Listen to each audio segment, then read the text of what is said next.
astrologues s'intéressent à l'histoire, c'est pathétique. Ils connaissent vaguement une date, comme ça, c'est des vagues souvenirs scolaires, je sais pas. Alors ils donnent une date. On dit, et après, qu'est-ce qu'il y a? Oh, mais ils savent plus, pendant 30 ans, 40 ans, ils n'ont plus de date. Donc ils ont une conception des dates extrêmement espacées les unes des autres.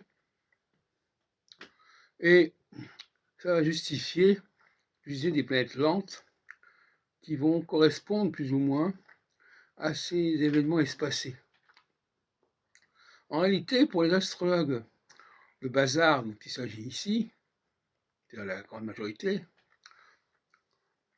il s'agit de partir des configurations astrales et de regarder à quels événements on peut mettre en rapport avec ces configurations astrales.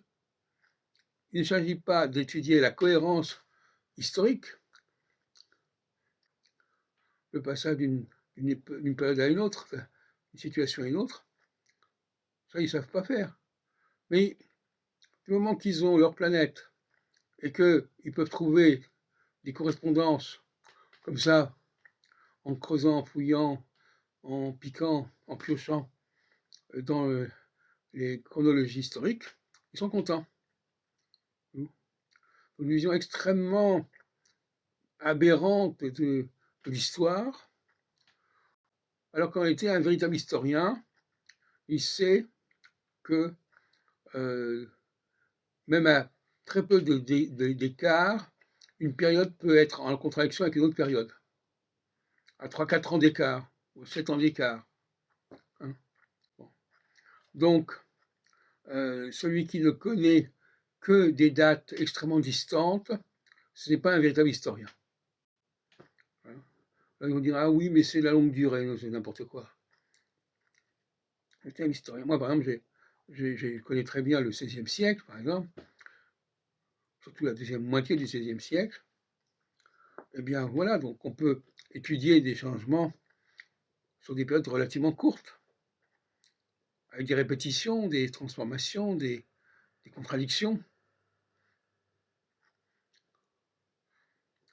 Et ça va correspondre aussi de Saturne, aussi de 7 ans de Saturne, qui lui-même est divisé en périodes de 3 ans et demi.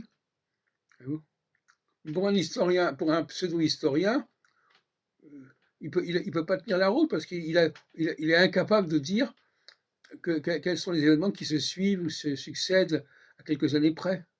Il a une conception tellement scolaire, tellement primaire de l'histoire que voilà, il connaît une ou deux dates par siècle, ce qui est complètement insuffisant.